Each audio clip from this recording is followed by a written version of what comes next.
5. The platinum-haired maiden's everyday life. The first thing Latina did after waking up in the morning was tie up her hair. Her hair, which she had grown out long, was a secret point of pride for her. She never neglected to take care of it, using her favorite pomade.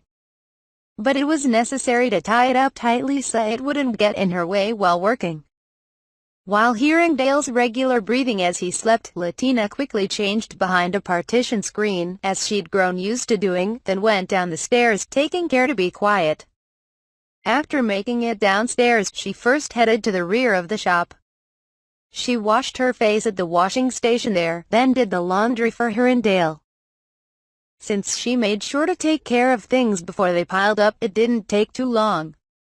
She then skillfully snapped the wrinkles out of the laundry, making a satisfying sound. For some reason, it made her feel good when she made a clear, crisp snap. When she returned to the kitchen, she found Kenneth carrying buckets of vegetables out of the pantry. "Good morning." "Yeah, morning." After exchanging greetings, they sat down in front of their respective buckets.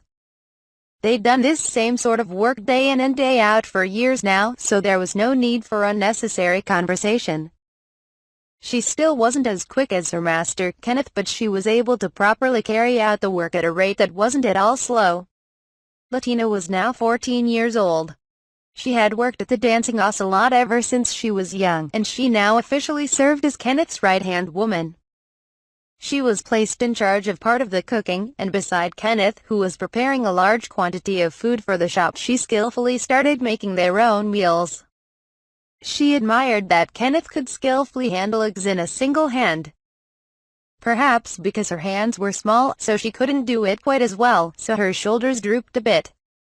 After adding some light seasoning, she cooked them with butter until they were soft and fluffy. It had taken quite some time for her to reach this point, where she could whistle and make an omelette in the shape she wanted without worrying about screwing up. When she heard footsteps approaching as she was preparing the accompanying hearty soup and toast, she broke out in a smile. "Morning, Latina." "Good morning, Dale." After seeing Dale go to wash his face, she ran off to call for Rita on the second floor. The woman already had her hands plenty full taking care of the 3-year-old Theodore, and she had a second baby in her belly, so Latina thought that she really had it rough. "Good morning, Rita." "Theo, it's time for breakfast." "Good morning, Latina," Rita responded with a smile while dragging a grumpy Theo out of bed. At first, Latina was surprised to see such rough interactions between the mother and son, but after observing it each and every day, she had grown used to it. She swiftly turned around and hurried back down the stairs, wanting to spend as much of the precious time she had together with Dale before he left for work as she could. Sometimes Dale wouldn't make it back until late at night, so if she missed him during breakfast, they wouldn't be able to have a proper conversation that day. "Are you exterminating magical beasts in the forest again today?" "Yeah. I don't have to head in too deep, so I might be back pretty early." They weren't exactly wanting for money. And Dale was actually rather well off, but he continued to frequently accept work and head into the forest as a form of training, so his combat senses and skills wouldn't dull. It was only just recently that Dale had started to talk to her about such matters. She knew that he excelled at combat and magic, but she still held a worry in her heart. She swallowed down her emotions and forced a smile. "Don't push yourself, and take care. I'll be fine." While enjoying the smile he shot back, Latina chomped into a piece of toast with plenty of jam. She figured it was better to have a proper source of energy to make it through the busy period coming up, so she went a little heavy on it. By the time Rita had come down the stairs, Dale and Latina had already finished breakfast. Latina took Dale's silverware and dishes along with her own and went to rinse them off. "Where should I start, Kenneth?" "I'm done preparing the soup. Right now I've got the potatoes simmering." "Got it." After that brief exchange with Kenneth, Latina took over work for him. The young Theo's parents found it extremely difficult to watch after him while eating, so they took turns taking care of him during meals. And during that time, all three of them sat happily together at the same dinner table. They were able to spend such time together because they had a trustworthy girl like Latina around to take care of the morning work. Latina peeked inside the pot and grasped how far the cooking had progressed. In the back of her mind, she figured out how much time was left until the potatoes would be done cooking and started working away at what she could get done before then.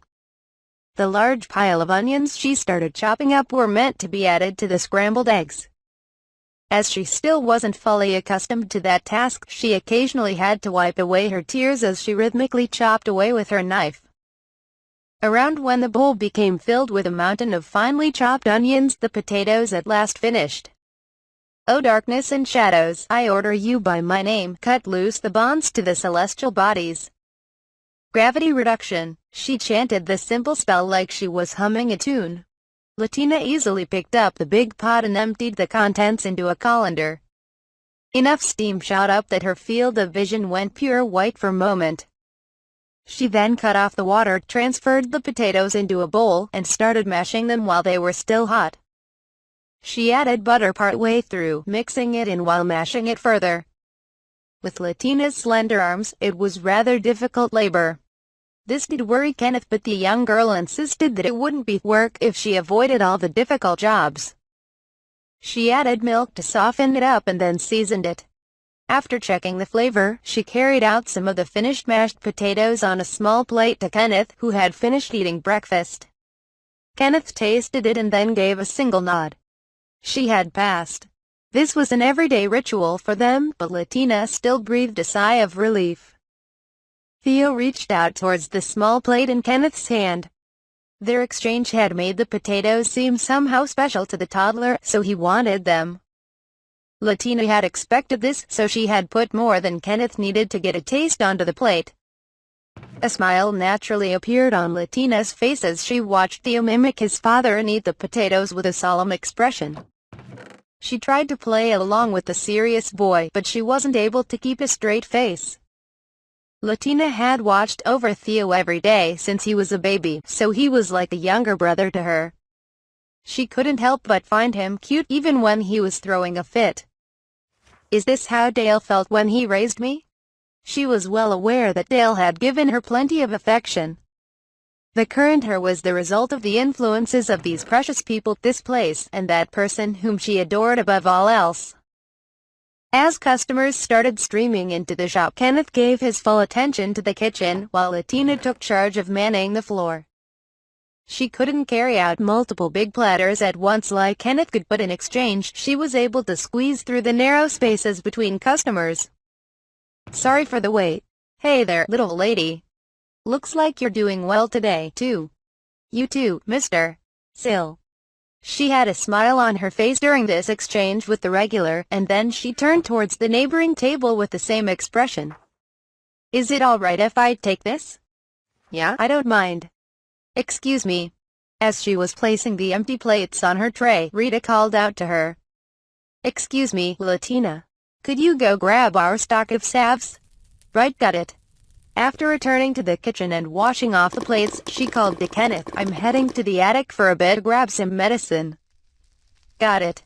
She climbed up the steps with a light pitter-patter. This was the general sort of scene that repeated each day. Latina was always busy, but that also made it worth doing. Once they passed the morning peak, Latina looked out into the shop's backyard. "Theo," Latina called out. Sis. Theo, who had been playing, stopped and looked at her. Being called sis was embarrassing, but it made her happy. When she had some free time, she'd spend it hugging Theo tight and reading him a picture book or singing him a song. She'd steadily grown used to acting like a big sister. "Thanks, Bint." Latina's precious friend had been taking care of Theo. The races of man weren't able to pronounce his true name, so when he suddenly popped up at the dancing ocelot a year ago, he had been given that nickname. "Woof," he replied, wagging his black tail. Kenneth poked his head out. "Latina, could I have you go out shopping?" "Yeah?" As Latina had grown up, Kenneth had also started entrusting more of the shopping to her. Fresh ingredients had market prices that fluctuated daily and could be negotiated. so she only purchased those when Kenneth was with her, but it wasn't rare at all for her to pick up items with relatively stable prices on her own. It was like an extended errand, but even so, being counted on helped boost her confidence and just plain made her happy. Kenneth caught his son and scooped him up before he could cling to Latina, and Vint approached the girl's side. "Are you coming with me today as well?" "Woof, thank you." After petting Vint's fluffy fur, she took off her apron and slipped on a coat. "Well then, Kenneth, we're off," Latina yelled out, and then started walking off with her light footsteps. "Right. Take care." As he saw her off, Kenneth rocked his son back and forth as the boy squirmed in his arms. The child had always listened earnestly to the gentle, patient Latina, but that wasn't the case for Kenneth, his father. Accompanying Latina was a big gray dog with black on the tip of his wagging tail. The familiar sight of this animal wearing the outfit Latina had made for him had become somewhat famous in the area. Kenneth thought back on how much a hassle it had been when this dog first showed up in Cruz nearly a year ago. The beast had suddenly showed up without notice at the dancing ocelot one day when few customers were around. He looked like a wolf with wings. There were a number of folks in the ocelot who would immediately realize just what he was, so it could easily erupt into a disturbance. You didn't run into mythical beasts very often to begin with, so nobody would have imagined finding one strolling through town. Wondering how the gatekeepers and lookouts had missed him, Dale looked into it later and found out that the wolf cub had apparently found a small crack to squeeze through in the town wall. If he were full-grown, it wouldn't have been a possible entrance. This was a big oversight caused by the way that the repair had been put off because of the cost, since there hadn't been any serious incidents as of late. Dale obviously urgently pressed the matter so it could be addressed. Following a scent, the cub had gotten all the way to the ocelot without getting lost. It was early morning, so he hadn't been spotted and it didn't turn into a panic. That made it all of the more surprise for those inside the shop. What's it doing in a place like this? Paying no heed to the regulars who were on guard, Latina bent down, scooped up the gray-furred animal, and tilted her head. "Get away from it, little lady," Sylvester shouted bitterly. As a skilled veteran adventurer, he was intimately familiar with the mythical beasts known as soaring wolves. With the gray animal still in her arms, Latina tilted her head at the sight of the customers all putting their hands on their weapons and said, He's my friend. He probably came here to see me." "Why your friend, little lady?" Latina smell came. The customers were already surprised by Latina's statement, and when the mythical beast uttered her name, that shock only grew. "So you came from the mountains? I'd imagine everyone must be worried if you came without asking. Is it all right?" Despite being the center of attention, Latina continued the conversation at her own pace. The regulars all just barely managed to hold back a retort of, "No, that's not really the problem here." "Fine. Go, Latina." Told okay. "I see.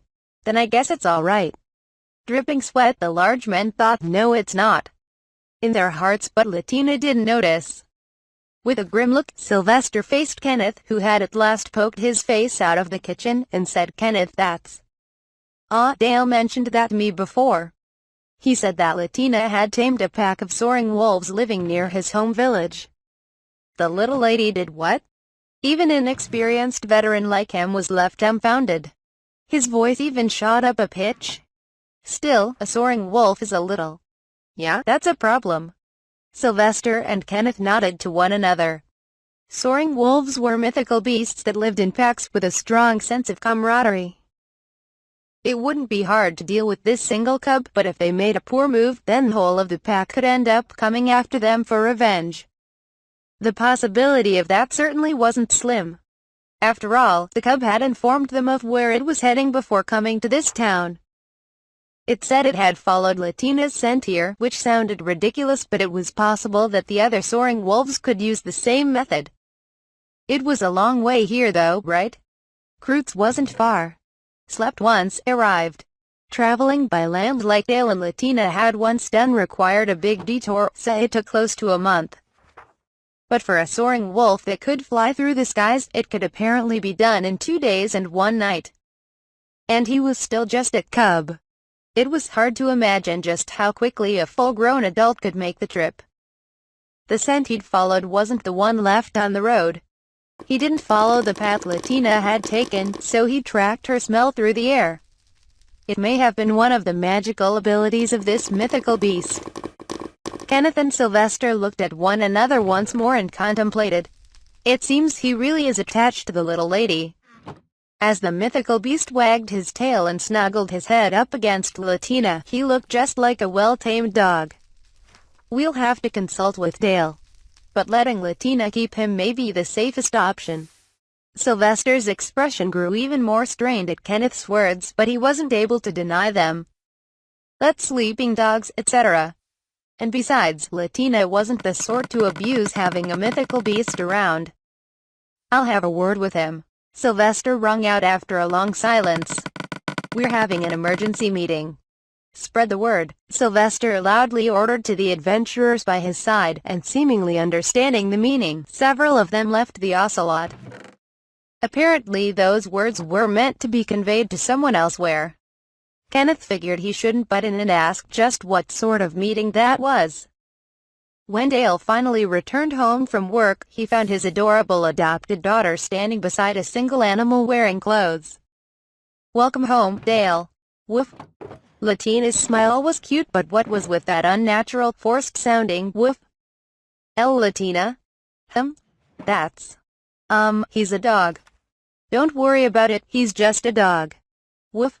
You With a troubled look on his face, Dale glanced to Kenneth for help, only for his big bro to also give a firm nod. She says he's a dog, so he's a dog. Woof. Hey. It's not strange at all to have a pet dog in town. So he's a dog. Turning away from the reality of the situation, the dog wondered in the back of his mind just why being called an animal had made him angry, but he didn't seem to mind getting called a dog at all. People tended to grow used to things once they heard the circumstances and got past the initial confusion. Over time, even the extraordinary tends to blend into the ordinary, everyday scenery. The title of mythical beast wasn't just for show, as he was an extremely clever animal, so he didn't require any training. Latina taught him many rules, and he remembered them all without any trouble.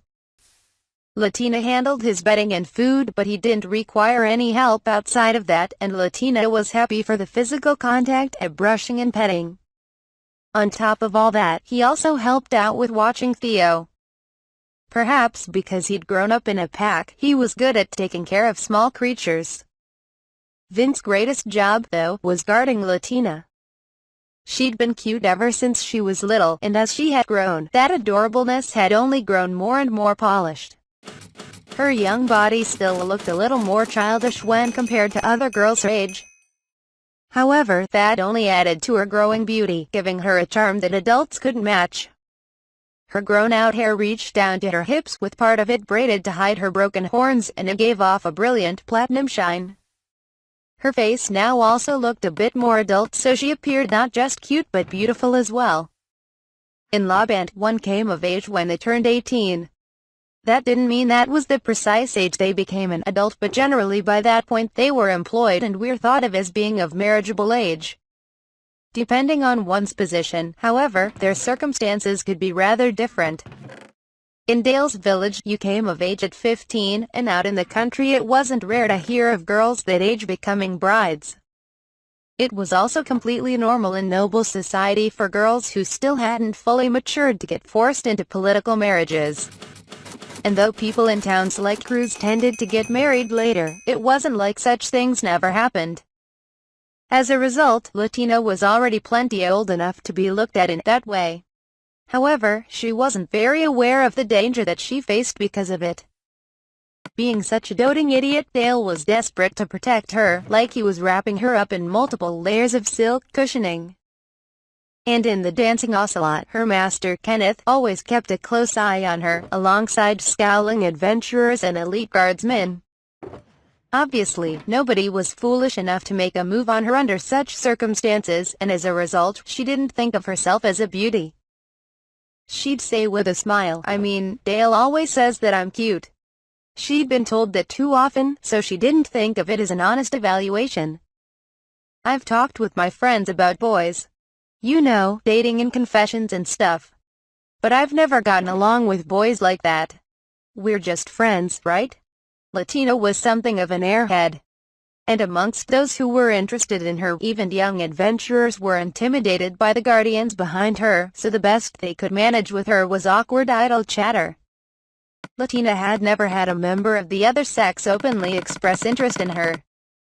When it came to those who were popular with the other sex and those who weren't, Latina was in the latter. She was like an untouchable flower on a high pedestal, so they didn't even think of approaching her. As a result of these circumstances, Latina came to think of herself as a girl who wasn't popular with the boys. The influence of her guardians covered nearly all of Cruz, but it wasn't perfect. The people around her couldn't help but worry that at some point she'd be placed in some sort of danger. That was especially true of a particular doting idiot. On the off chance that something were to happen to Latina, some lukewarm punishment like death wouldn't be enough. It had become part of Dale's daily routine as of late to threaten young adventurers visiting the ocelot while wearing a smile on his face. That still wasn't enough for him, though. I mean, Latina's just so cute. I'm just so terribly worried that some insect or vermin will approach her. Normally Rita would just brush off Dale when he was like that, but she agreed on that point. That's for sure. Latina's just too gentle and tends to let her guard down, so I worry about her. Right. But that's part of what makes her cute too. Apparently the puppy felt the same way as Latina's guardians. Latina, together, go. Really? Thanks for always helping out. He'd carry bags and the like in addition to walking with her, so Latina thought of him as always just helping out. But everyone else saw him as clearly being her bodyguard and chaperone. Accompanied by that chaperone, Latina headed for the commercial sector, the Eastern District. They went around to several shops where they were already familiar faces and picked up what Kenneth requested. Afterwards, they headed towards the crafting district. Right now, it wasn't too busy of a period for the ocelot. Kenneth had expected them to take a bit of a detour when he sent Latina out shopping. Now that all of her friends had their own separate lifestyles, they spent much less time together compared to when they all commuted to school at the Temple of Asphar. But it wasn't as if they never hung out. Latina occasionally imposed on Kenneth's kindness and visited her friends' homes like this. Following after her mother, Chloe now tailored for her family business. She still wasn't as skilled as her mom, but she was now talented enough to sew a garment by herself from start to finish. Chloe, about our next day off. Latina had come to see Chloe, tea cakes in hand. More than being a gift, these snacks were just something she wanted to eat. Realizing that, Chloe placed her work tools off to the side and created a space for drinking tea. Latina then calmly opened up the bundle she had brought. "Is it all right? Weren't you worried just the other day that you've gotten a little fatter?" Latina pouted a bit in response to Chloe's teasing. "It's fine. I won't overeat, and I'll be moving around a lot after this." She rubbed her upper arm while she said that, perhaps because she really was worried about it. From Chloe's point of view, Latina didn't have any unnecessary fat on her body, but the girl was still quite sensitive. As Latina sat with the plate of cookies she had brought in front of her, complex feelings were written on her face. Unable to stand it any longer, Chloe blurted out, "It'd be good for you to put on a little more weight, don't you think? Those parts you're so worried about won't get bigger if you keep acting like that." "I'm just growing up slower than everyone." Her friends had now reached the age when they were starting to gradually gain some more grown-up curves to their bodies. In comparison, while Latina may have grown taller, she still had a flat, young-looking appearance, which was a present source of concern for her. "I've started to get bigger, at least a little." In spite of her desperate assertion, it was impossible to confirm any such growth, at least from what could be seen through her clothing.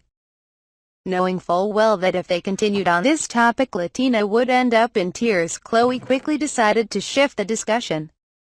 So, what was that about our next day off? That's right. Sylvia said she'll be able to take off too. You may work at the Ocelot, but isn't it a problem for Sylvia to use the message board to contact you? I don't know. Sylvia said if they won't let me do that much, then I can't keep on staying here, but it must be rough serving at the temple. The duty of priests at the Temple of Oktar, where Sylvia served, was to gather information, which greatly affected those who possessed the divine protection of Oktar, the guardian deity of travelers, and we're naturally strongly drawn to seek out unknown places and information.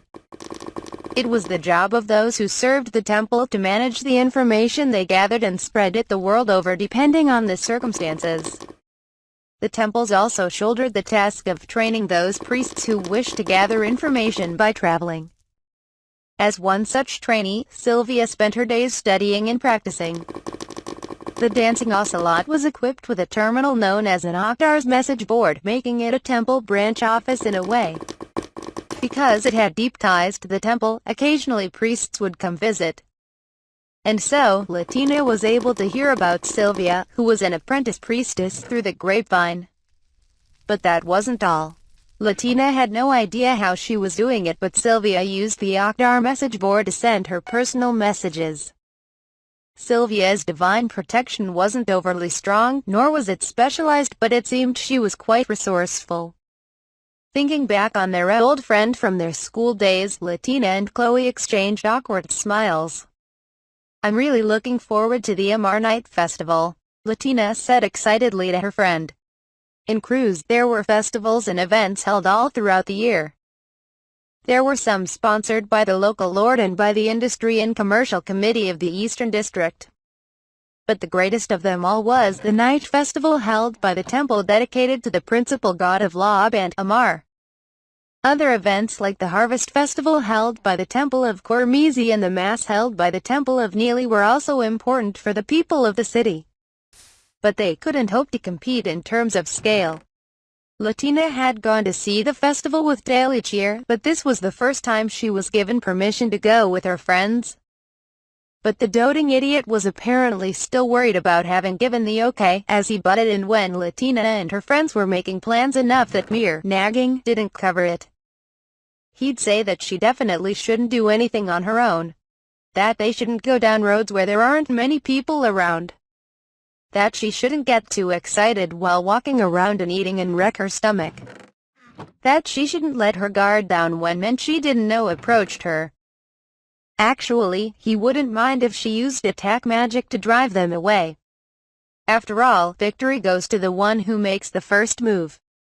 See strange men, and ones who aren't strange too, as enemies and attack them all. Got it? And so on. I think the guards would get mad if I did that, Dale, Latina objected, staring straight at Dale with her gray eyes. No, you see, survival of the fittest is the way of the world. You need to be prepared for that, Dale responded, without even a shred of hesitation. From his overly extreme reaction, Latina figured Dale was worrying too much. And those around them figured that Dale was going too far, but also that it was only natural that he was worried. Her lack of awareness only stirred up Dale's worries further, so his reaction towards Latina naturally grew more and more extreme. As a result, Latina tended to not pay serious attention to what he was saying at such times, creating a spiral. While enjoying the cookies topped with caramelized nuts, Latina looked over at the clothing that Chloe was in the middle of sewing. What do you think? Will it suit me? You've given it a look plenty of time since back when I was still picking out fabrics, haven't you? Still, I'm looking forward to when it's finished, she said with a shy giggle, as she was the one who had ordered it. It was only natural for a girl to want to have new clothes to wear for the night festival she was anticipating so much. I'm letting you make all the choices, so it's different than usual. My heart's all aflutter. So you're nervous with me making the decisions? Chloe forced a sulky expression. Latina knew that she didn't mean it though. I mean, I wouldn't pick this sort of color. You're too focused on the extremes. You like childish, frilly stuff, but then when you want to wear something more grown-up, you aim for something sexy that doesn't suit you," Chloe said with both hands on her hips, mixing in a sigh. "But, no buts. You need to wear something that suits you. You should wear more clothing with a chic color and cut like this." It was no surprise that Chloe wanted to sigh. As someone that made a living creating clothes, she was sensitive to the current trends and designs. Much of her work did involve sewing goods that were ordered in the main shop, but it was also a harsh business where she ended up often making pieces that couldn't be sold. Chloe felt that her friend was absurdly beautiful, and if she'd just dress up, it'd make both her and the clothes to truly shine. And yet Latina preferred to stick to the same loose, flowing outfits she always wore. Well, that was fine. That sort of clothing did indeed suit her friend. The problem, though, was when Latina wanted to rebel against her own childish tastes and sought out more mature clothing. That wasn't a bad thing in and of itself. But for whatever reason, at such times, Latina would reach for sexy clothing of the sort that only even a select few adults could pull off. Latina had a childish figure even amongst girls her own age, so such clothes didn't suit her at all. Perhaps several years in the future she'd have the sort of womanly form she wanted and it'd be a different story, but at least for now, it just didn't work. As someone who made a living in the world of clothing, Chloe couldn't overlook something like that. And so, Chloe took supervision in the creation of these new clothes for Latina. She went with a flowing cut with some ornamentation, but she kept the design simple so that wouldn't be overwhelming. So the lace wouldn't appear too childish. She used high-quality black material, and she matched it with a chic color so Latina's platinum hair would stand out better. It may not have been an adult outfit, but it was a design that suited Latina's current age splendidly. Chloe had quite a bit of confidence in her choice. She was certain that her best friend wouldn't lose out to any young ladies from the Western District, nor the princesses from the Northern District. Hopefully the person you want to show it to most will be surprised. With that single sentence, Chloe made Latina turn red all the way to her earlobes. She'd known of her friend's crush ever since they were young, so Chloe gave the job her all. After enjoying some time together with her friend, Latina stood up from her seat and said farewell to Chloe. As she went to leave the house, she found Vin lying on his stomach to the side of the entryway, his eyes closed. He shot awake and looked up at her. "Sorry for making you wait," he responded back by wagging his tail. Shortly after the two of them started walking, Latina noticed a young woman. What drew her eyes was her attire, which looked to be that of a traveler. You didn't see travelers very often in this part of town. This may have been part of the commercial Eastern District, but everyone but townsfolk and some of the adventurers tended to utilize the main shops. "Are you lost?" "Woof," Latina whispered because she had once gotten lost in that area and remembered how terribly helpless she'd felt. The layout of the streets was so complex that it was practically a labyrinth. It was understandable. The woman had stopped in place and was glancing all around. From her actions, Latina figured she had guessed correctly. Do you need help?" "Huh?" The woman's dark chestnut-colored hair swayed as she turned her head in response to Latina's words. The second she saw her face, Latina's mouth shot wide open. "Wow. She's so pretty." The woman seemed surprised by something as well, but Latina didn't notice that and instead thought, "Have I seen her somewhere before?" While lost in thought, she happened to see the woman's dark, deep blue eyes. In that moment, she remembered. The rose.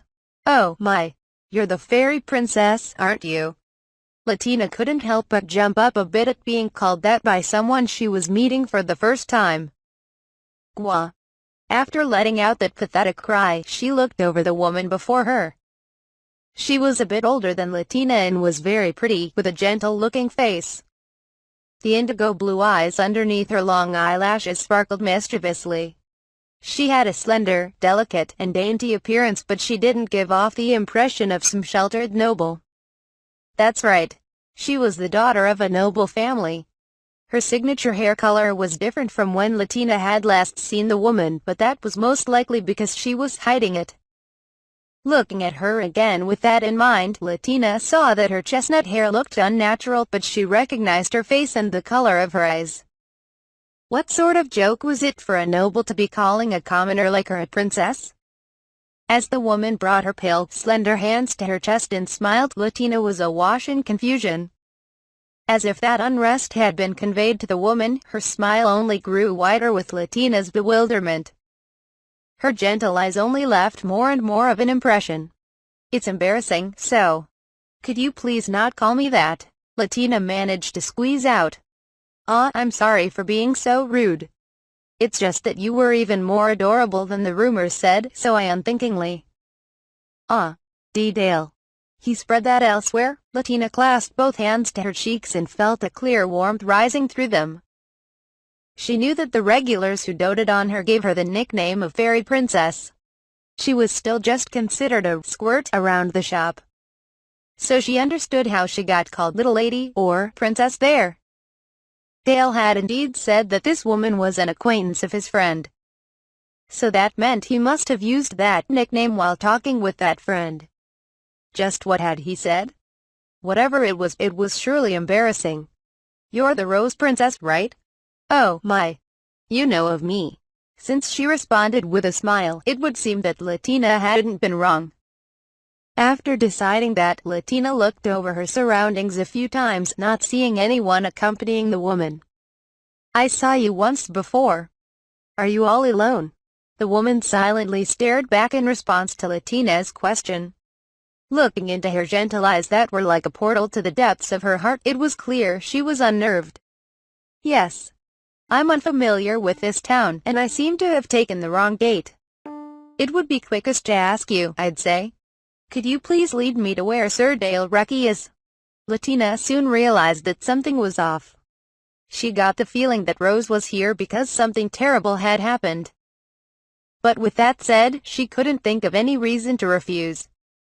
After a few seconds of silence, Latina forced a smile. Dale should be out for work right now. For the time being, I'll show you to the shop he's based out of, alright? Thank you very much. While smiling back at the grinning Rose Princess, Latina bent over. She quietly whispered to Vint at her side, saying, Vint, tell Kenneth about this. I'll be alright. Woof. After that, could you look for Dale? He should be in the forest to the south. Woof. Before heading out, Vint rubbed his tail up against Latina, as if to say that he'd take care of it properly, causing the girl to break out in a slightly awkward smile. The forest to the south of Cruz was pretty much a playground to Vint. He'd occasionally slip out of the town and head there to play around. Because the pup was rather mischievous when he played, Dale earnestly warned Vint early on that adventurers could end up finding out and trying to exterminate him. Because he added, if that happened, Latina would break down in tears. Vint abided by his warning and played deep in the forest, far from town. She didn't know exactly where Dale was in the forest, so it was quickest to ask Vint to handle it with his powerful sense of smell. What a strange animal. He's a really clever one. As she responded, Latina looked at their surroundings again. She was looking for something different this time around, worrying about the possibility of someone watching them. For now, though, it seemed they were safe. I think it was a good thing that you entered through the eastern gate. There are a lot of unscrupulous people around the southern gate. Shall we take the main street there? Or would you prefer to avoid being seen? Oh my, the woman said in surprise, and then broke out in a gentle smile once more.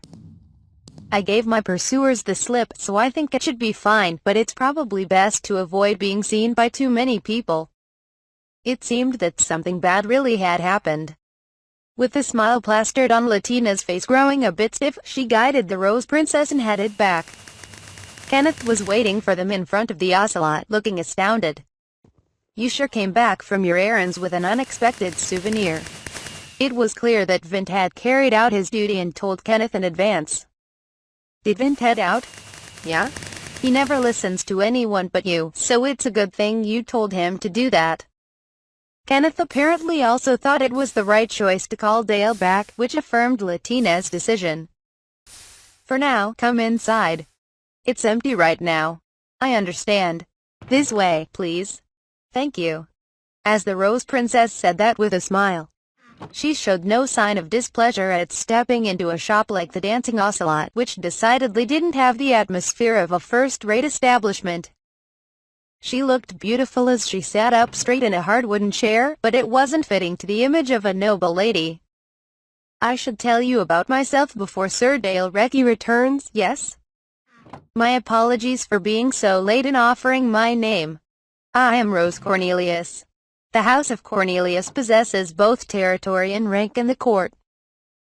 But my personal position is that of a priestess of Neely, so please do not worry about formalities." Rose said that with a smile, and it was clear that she was a friendly, gentle woman. The Temple of Neely opened its doors to the folks about town, also treating the sick and injured.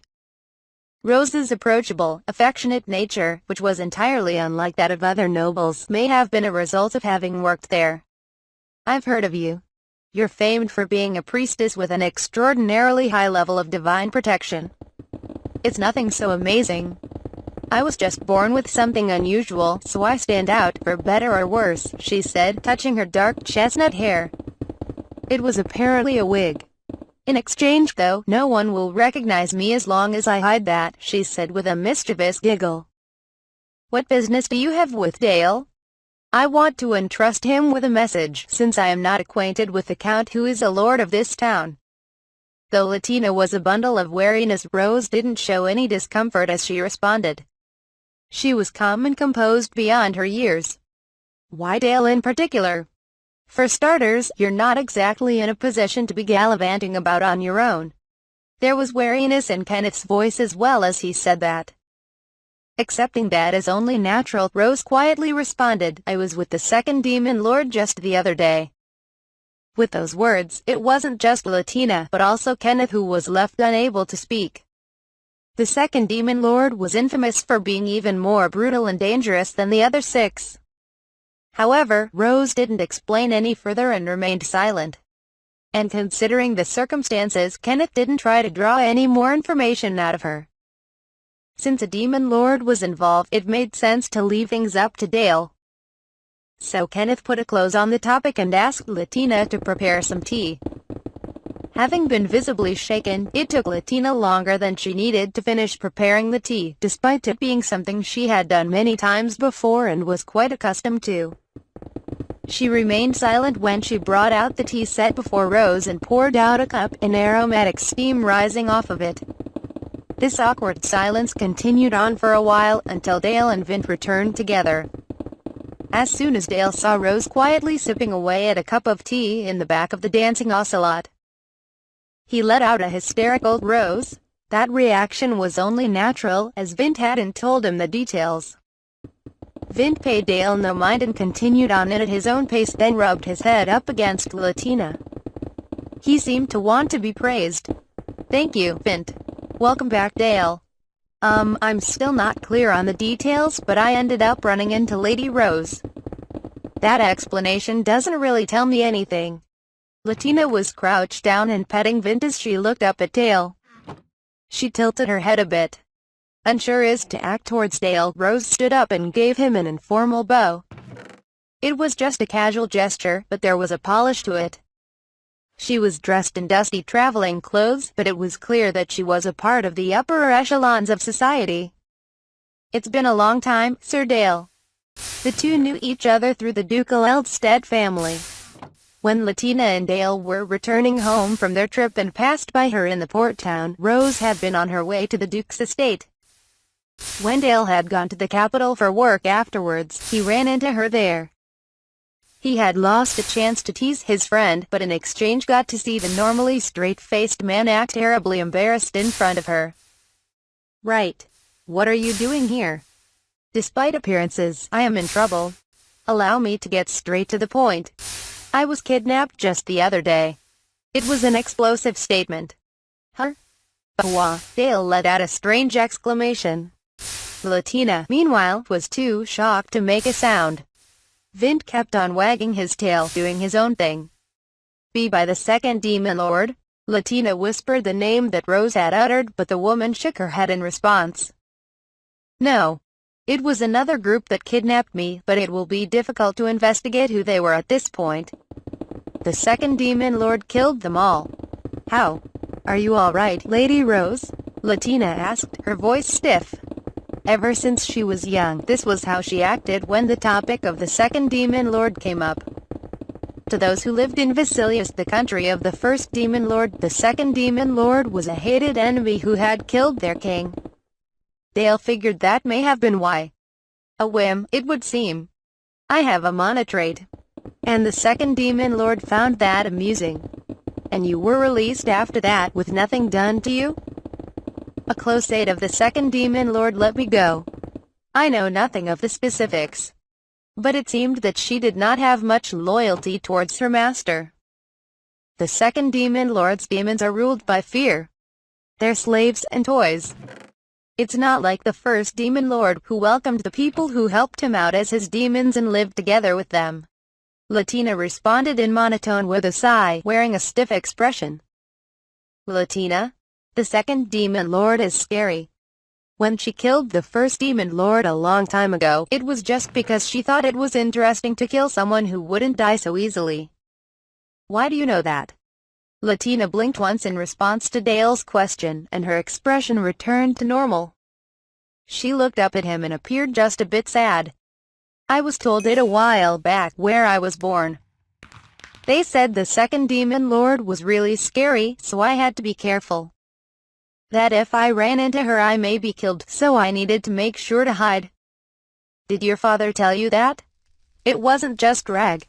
When it came to talking about the demon lord, my mother actually told me more. The person who let me go said something similar, Rose said, then looked at Dale once more. Because of the circumstances, I could not carelessly let my own whereabouts become publicly known. I thought of you and made it to this town, Sir Dale, but I did not know exactly where you were, so I was troubled. But then, the fairy princess showed up and helped me. Dale. Hearing Rose use that nickname again, Latina glared straight at Dale. Breaking out in a bit of a cold sweat, he averted his gaze. Lately, when he'd shout out loudly about how cute his daughter was, Latina would react like she was annoyed.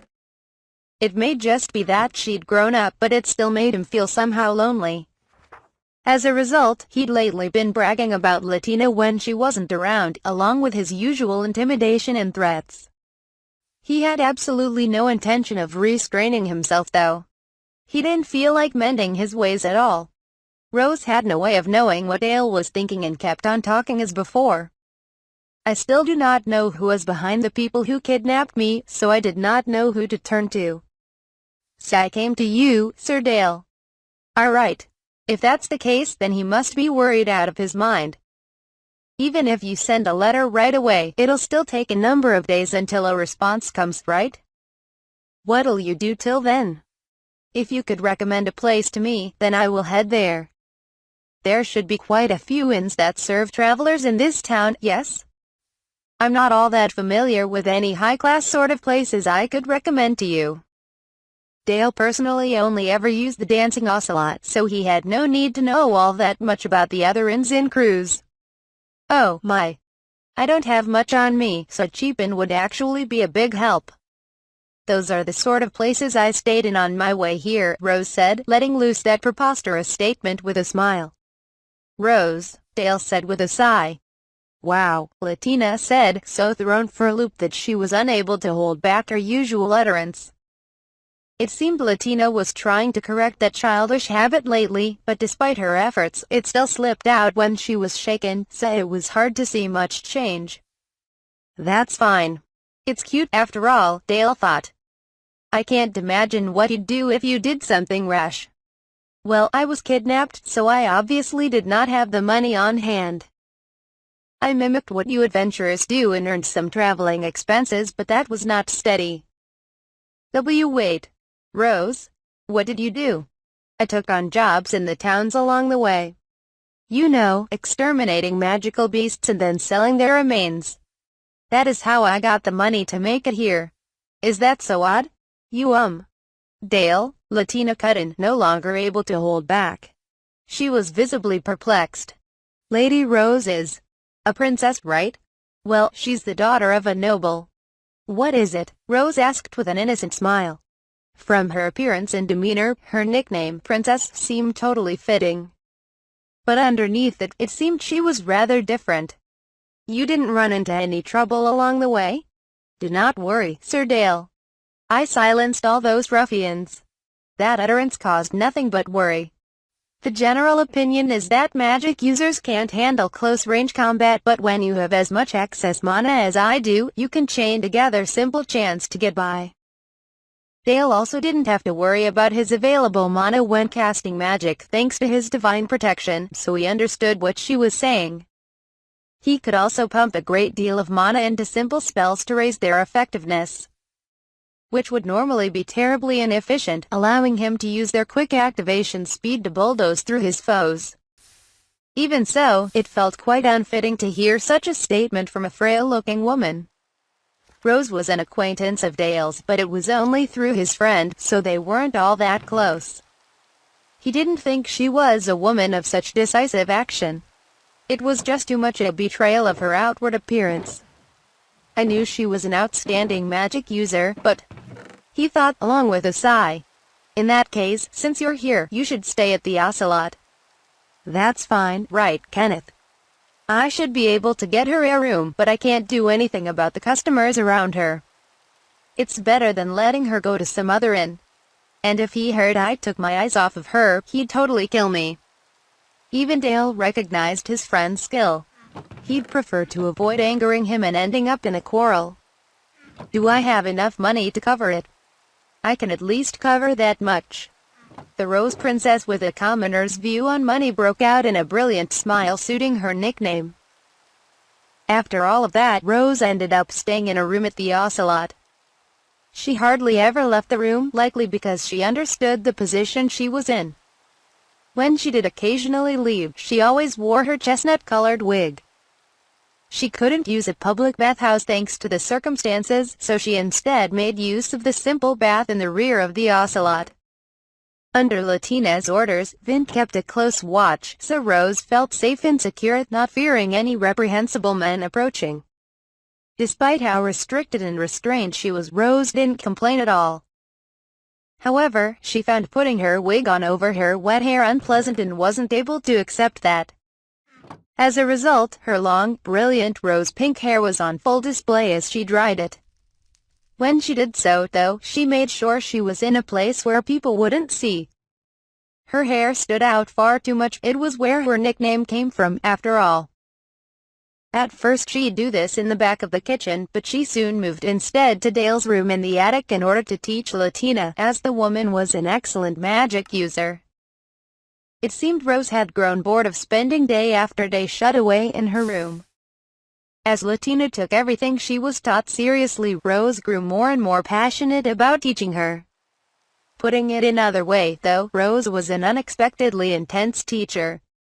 Up until now, Latina had only studied under more relaxed teaching methods. It was that way back when she went to school, and when Dale taught her magic, and when she learned from Master Cornelio in Tislo. Rose, however, was harsh. She wasn't unreasonably strict, but she demanded discipline from both herself and others when it came to wielding the great power known as magic. Currently, Latina was sitting up straight as Rose read over the report the girl had written for the homework she assigned yesterday. I see. It seems you really do not have any problem when it comes to the basic theories, Latina. Normally Rose had a calm, gentle air about her, but when she was offering critique, the person receiving it couldn't help but correct their posture. That was proof of just how serious Rose was when it came to teaching magic. Even if you were a devil, you were driven out of your village when you were still very young, yes, Latina? Your comprehension of complex words seems quite high considering that. Really? Maybe. It's because the adults around me were very strict when it came to words. Latina was much less formal towards Rose than she had been at first. Latina's friendly personality was the main reason for that, and Rose didn't have any issue with her doing so. More than friends, they felt like sisters, with Rose gladly helping to look after Latina. The decisive difference between Dale and Rose was that she was openly strict when she needed to be. In summary, Latina and Rose generally got along well. In comparison, you do not seem to know many attack magic techniques. Right. Dale said they were dangerous and I didn't need to know them, so he didn't teach me. For people like us, who cannot match up to others in terms of physical strength, magic is an important means of self-defense. It is true that it can be dangerous if you use it wrong, but that only makes it all the more important that you have a deep understanding of it and know how to use it properly. The fact that Rose and Latina both shared the same affinities for holy and dark magic was also a big reason that Rose was such a perfect teacher for the girl, as the magic they could use was the same. Because Dale's affinities were for earth, water, and dark, he didn't have anything but basic knowledge of holy magic or the holy and dark combination magic. Your specialty is mana control, so I think that increasing the number of spells you have to choose from depending on the situation may actually lower the danger. Latina's mana control stood out even to a magic expert like Rose. Right, responded Latina with a stern expression, looking overly serious. Perhaps thanks to her nature, though, she still looked adorable. Lady Rose, purification magic is holy magic, right? That is correct. You can use dark magic to deal with undead creatures too, but I'd be grateful if you'd teach me. I don't think I can handle that dark magic. Latina had made the request because ever since she was young, she hated undead creatures. She had bad memories of an encounter with undead monsters when she was little, which had developed into a bit of trauma. It was holy and dark magic that could be used against the undead. Dale only had access to dark magic, so his anti-undead method was to combine that with physical attacks. That meant it required getting up close and personal to undead monsters and striking them. Latina wanted to know how to deal with them because she found them frightening, so that method was just too difficult to handle. I think you could manage expanding the range enough to take out several at once. Really? I'll try my best to learn it. Latina strived hard at the magic training in order to overcome her trauma. Seeing Latina so happily have that magic training driven into her, Dale felt the need to ask her a question one day at dinner. Hey, Latina. What is it? You're striving so hard to learn that magic, but you're not planning on becoming an adventurer in the future, right? He was nervous. He wouldn't say she was a first-rate magic user just yet, but her skills were certainly above average from what he could tell. She would be plenty capable of handling being an adventurer if she wanted to, but he didn't want her doing such a worrying, dangerous job. As a parent, that was only natural. I think that I'd like to run a restaurant like the Ocelot. But I'd also like to go on a journey again, to see towns and places I've never seen before. And I'd like to see Granny and Maya again, too. Dale breathed a sigh of relief. In the past, I used to think that I'd like to join you on your work, Dale. Latina said, wearing a slightly troubled and lonely smile.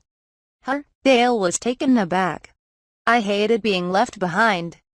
So I thought if I could just go with you on your work, I wouldn't have to worry about that, right? Said Latina with a laugh. Knowing that he had made her endure all that since she was young, Dale looked troubled. I'm sorry. Not at all. I don't want to trouble you. After giggling and making a smile to glaze over the matter, her expression suddenly grew serious. But now that I've grown up, I've come to realize that isn't possible for me. If I did accompany you on your work, I'd just be in the way. So I decided I'd hold down the fort instead.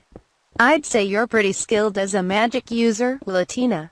You don't need to put yourself down like that.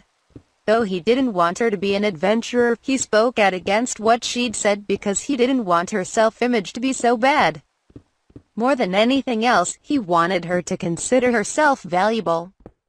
No, I've come to really understand just how amazing you are, Dale. I don't have all that much mana, or any great power to protect you with. And if things got really dangerous, I know that you'd worry more about me than yourself.